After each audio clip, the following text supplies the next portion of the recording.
किसी भी जीव को किसी से भी डर तभी लगता है जब वो उसके खौफ के बारे में जानता है।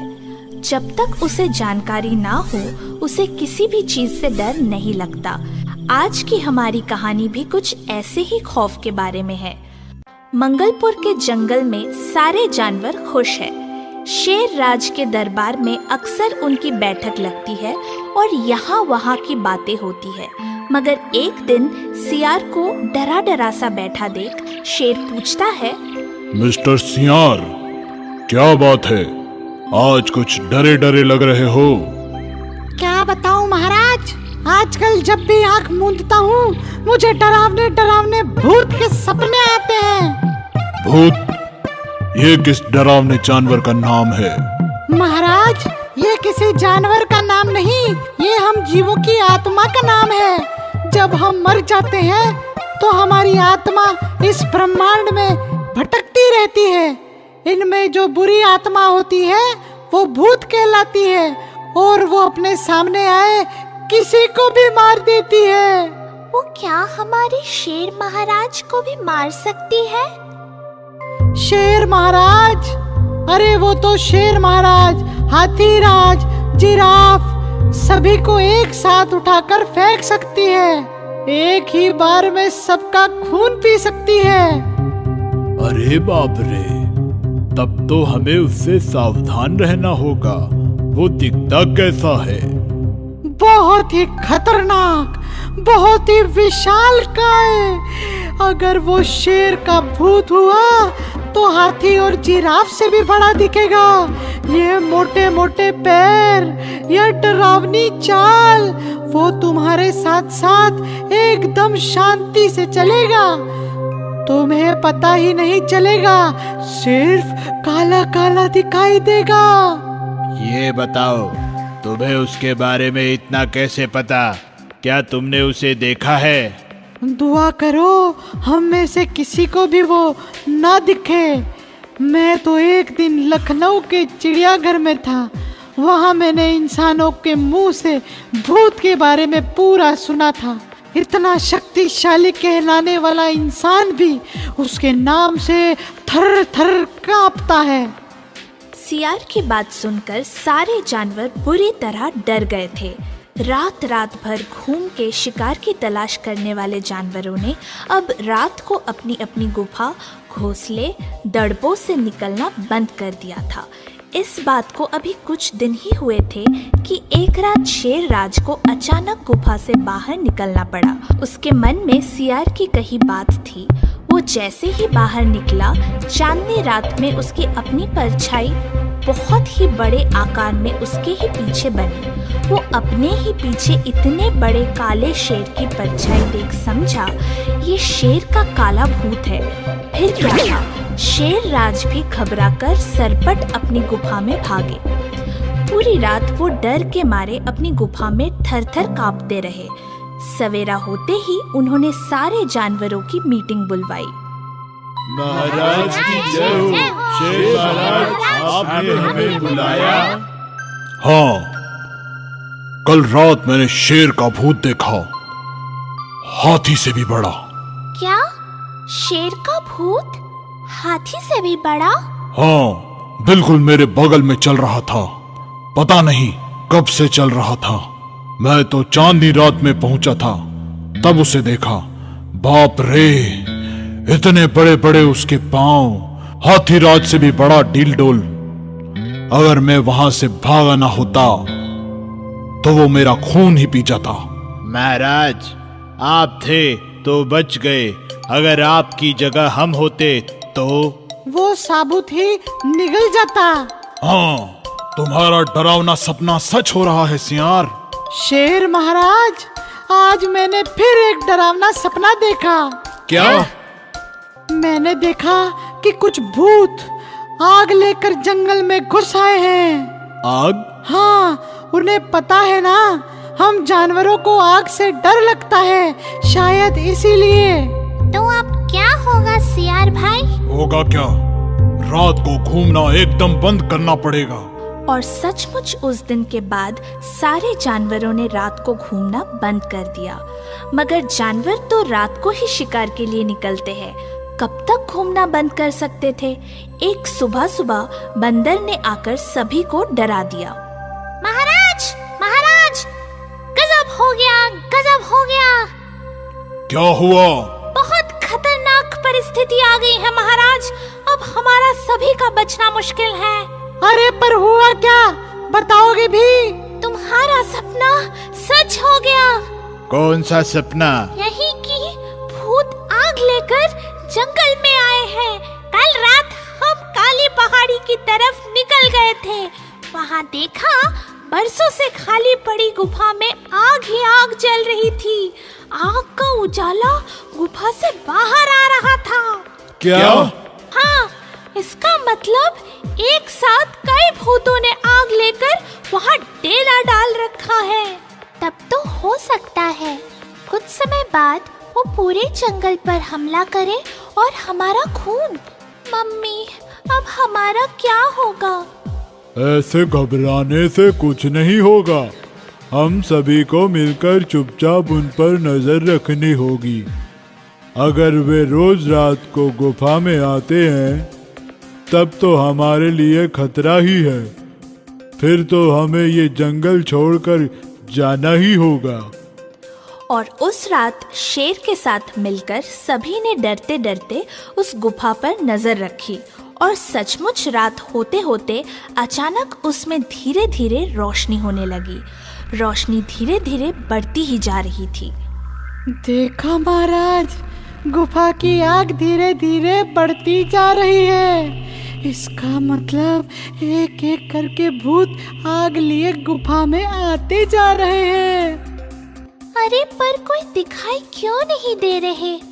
अरे बेवकूफ, भूत दिखाई थोड़ी ना देते हैं। मैं तो कहता हूँ इससे पहले कि वो आग लेकर अचानक हमारे पीछे आ जाएं और हमसे पूछें, तुम लोग यहाँ क्या कर रहे हो? हैं? मम्मी, अरे यार, भूतों की बात करते करते लगता है तुम भी भूत होते जा रहे हो। चुप रहो, मेरा बच्चा डर गया। मुझे तो लगता है भूत लोग अंदर ही अंदर कोई प्लान बना रहे हैं। हाँ, शायद एक साथ हम पर हमला करने का और हमारा खून पीने का। अब एक ही रास्ता है, हम ये भूतों से भर रहा जंगल छोड़कर चुपचाप चले जाएंगे। अगर तुम सभी की सहमति हो तो। हाँ, क्यों नहीं? कम से कम हम ये तो कह सकेंगे, जान बची तो लाखों पाए, लौट के जानवर जंगल आए। ओके, तो फाइनल, कल सुबह हम ये जंगल छोड़ देंगे। सुनकर रात भर बंदर को नींद नहीं आई। वो किसी भी हालत में ये जंगल नहीं छोड़ना चाहता था। इस जंगल से उसके पुरखों की याद जुड़ी थी। वो रात भर सोचता रहा कि ऐसे डर के आज हम ये जंगल छोड़ देंगे, कल को दूसरे जंगल में भी ऐसे भूत आ गए तो धीरे धीरे जंगल छोड़ते छोड़ते हम शहर में पहुंच जाएंगे और फिर शहर वाले हमें नहीं छोड़ेंगे। मुझे इन भूतों से बात करनी होगी। उसकी बात सुनकर सारे जानवर सन्नाटे में आ गए। पागल हो गया है बंदर। अरे ऐसे तो चुपचाप भागकर हम बच भी सकते हैं। अगर भूतों की नजर में आ गए तो हम भूत काल बन जाएंगे। मैं आज रात ही जाकर उनसे बात करूंगा कि भूत भाई, आप लोगों को हमारा ही जंगल मिला था। और सारे जानवरों खुद शेर राज के समझाने के बाद भी बंदर नहीं माना और रात को उन भूतों से बात करने के इरादे से काली पहाड़ी की गुफा पर पहुंच गया। उनके पीछे पीछे बाकी जानवर भी उसे रोकते हुए वहां तक पहुंच गए, पर उसे रुकने के बजाय सीधा गुफा में घुसते देख सभी टेंशन में आ गए। लगता है बंदरों की मौत देखना हमारे नसीब में लिखा था। हाँ, अभी भूत उसका खून पीकर उसके 10 किलो के शरीर को आधा किलो बनाकर फेंक देंगे। हे नरसिम्हा देवता, मुझे बंदर की लाश देखने की शक्ति देना। अरे ये तो बचकर आ गया। बचकर आ गया या मरकर भूत बनकर आ गया? भूत? अरे घबराओ मत, अंदर कोई भूत वूत नहीं है।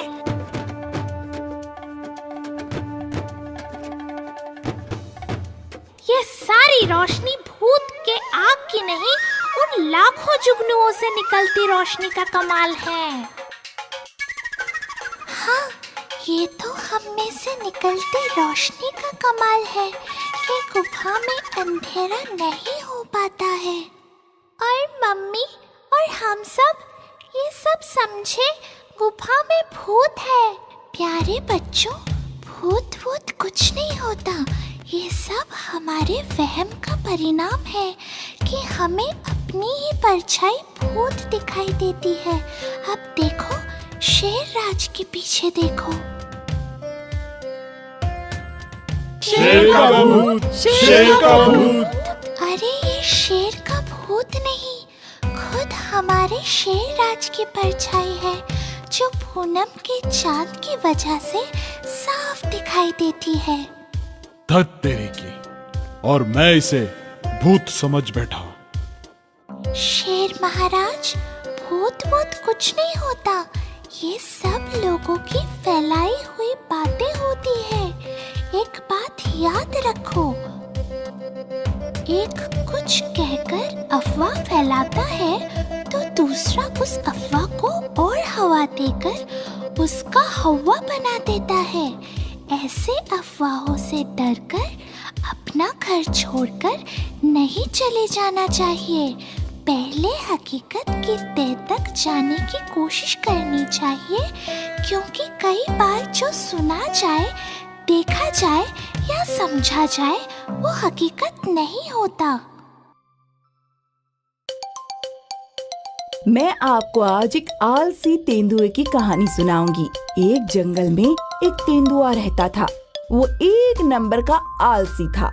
एक दिन उसने सोचा, पूरे दिन शिकार के पीछे भागने और फिर शिकार ना मिलने पर निराश होने से तो अच्छा है दूसरों पर नजर रखो और जो भी शिकार करके खाना लाए उसका खाना चुरा कर अपना पेट भरो। और ये ख्याल आते ही वो जंगल के जानवरों का ही नहीं, पेड़ पर चढ़कर पंछियों का भी शिकार चुरा लेता था। धीरे धीरे इस बात से पूरा जंगल परेशान हो गया था।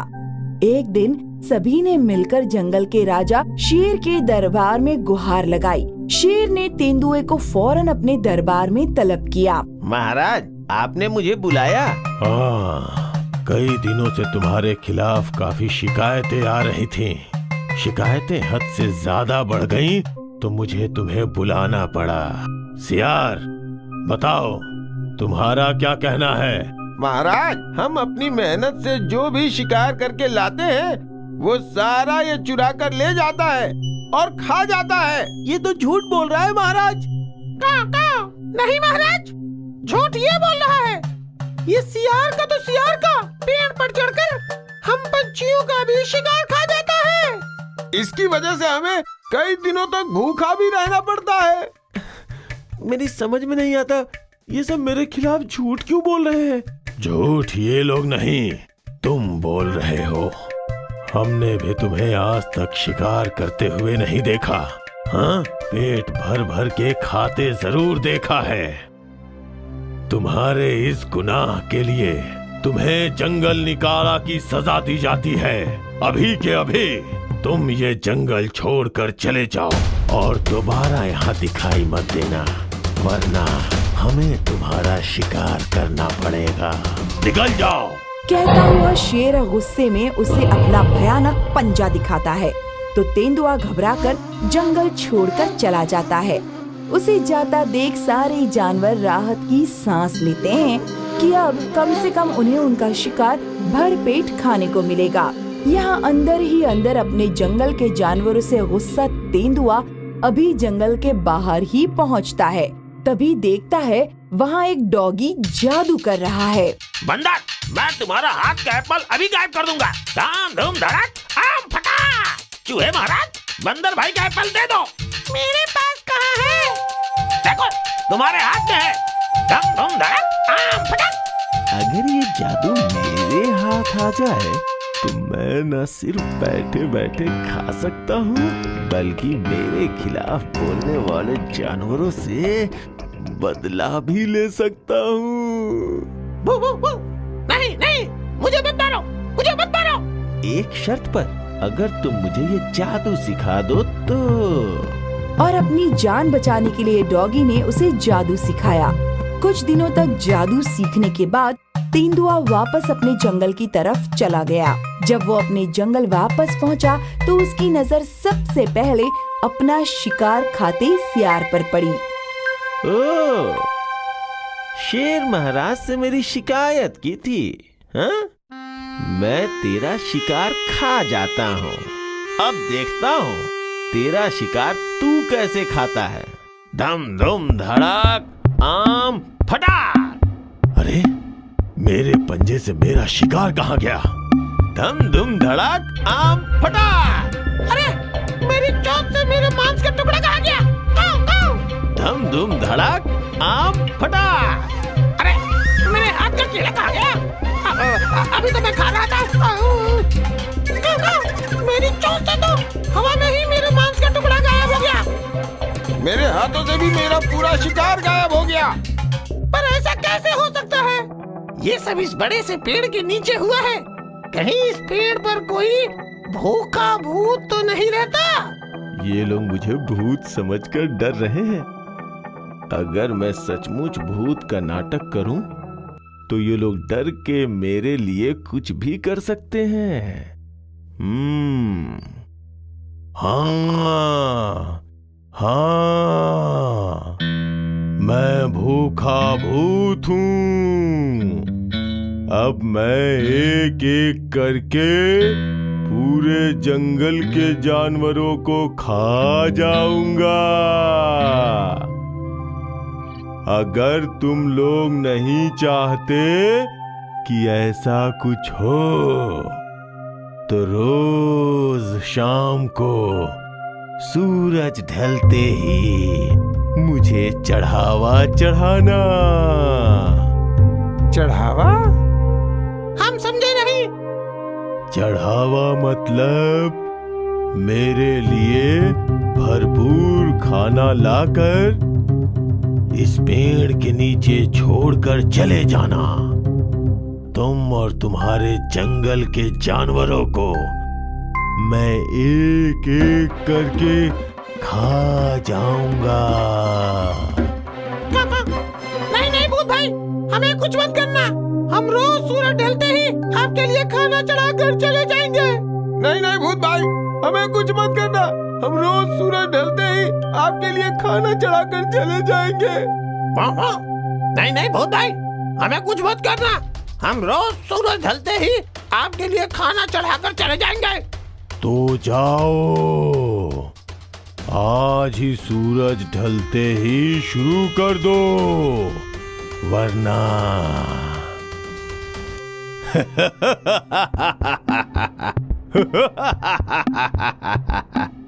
और उसी दिन के बाद तेंदुए के तो मजे हो गए। जंगल के छोटे मोटे पशु पक्षी की ही नहीं, बड़े बड़े जानवर भी उस भूत से डरने लगे और खुद मेहनत करके लाए शिकार उस पेड़ के नीचे रख जाते। उसके जाते ही पेड़ की झुरमुट पत्तियों और टहनियों से चुपचाप तेंदुआ उतरता और उनका चढ़ाया हुआ सारा खाना लेकर जाता और पत्तों टहनियों के बीच छुपकर खाकर सो जाता था और सवेरा होते ही चुपचाप कहीं निकल जाता। ऐसे ही कई दिन गुजर गए। अपना लाया हुआ शिकार इस पेड़ के भूत को खिला खिला कर सारे जानवर पंछी थक गए और एक बार फिर शेर के दरबार में उनकी मीटिंग हुई। महाराज, उस तेंदुए से जैसे तैसे हमें छुटकारा मिला था, अब उसकी तरह जंगल में एक भूखा भूत आ गया है। हाँ महाराज, उसे भी अपना शिकार चढ़ा चढ़ा कर हमें कई बार भूखा रहना पड़ जाता है। हमें उसे छुटकारा दिलाइए महाराज। ठीक है, आज रात जैसे ही भूत तुम लोगों का चढ़ाया खाना लेकर पेड़ पर चढ़ जाएगा, हम पेड़ सहित उसे जला देंगे। और रात को अपना शिकार रखने के बाद जैसे ही दूर से उन्होंने देखा कि उनका खाना गायब हो रहा है, शेर के साथ मिलकर उन सभी ने पेड़ में आग लगा दी। पेड़ धुआं धुआं कर जलने लगा तो पेड़ पर खा पीकर आराम से सोया तेंदुआ घबरा गया और अपनी जान बचाने के लिए जैसे ही पेड़ से कूद कर भागा, सामने ही शेर महाराज और सभी को देख रुक गया और शेर ने उसे अपने भयानक पंजे में दबोच लिया। मगर इससे पहले कि शेर उसे मारता, तेंदुए ने घबराकर उनके हाथ पांव पकड़ लिए, माफी मांगने लगा और सारी कहानी कह सुनाई।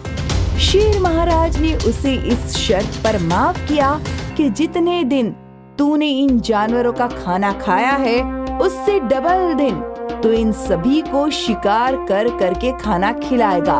और खबरदार, जो अब आलस किया तो। नहीं नहीं महाराज, मैं अब कभी आलस नहीं करूंगा, मेरी आंखें खुल गई हैं। इससे हमें ये सीख मिलती है कि किसी भी जीव को कभी भी आलस करके मुफ्त का खाना खाने के बारे में नहीं सोचना चाहिए, वरना इस आलस की वजह से कभी कभी उसे अपनी जान से भी हाथ धोना पड़ सकता है।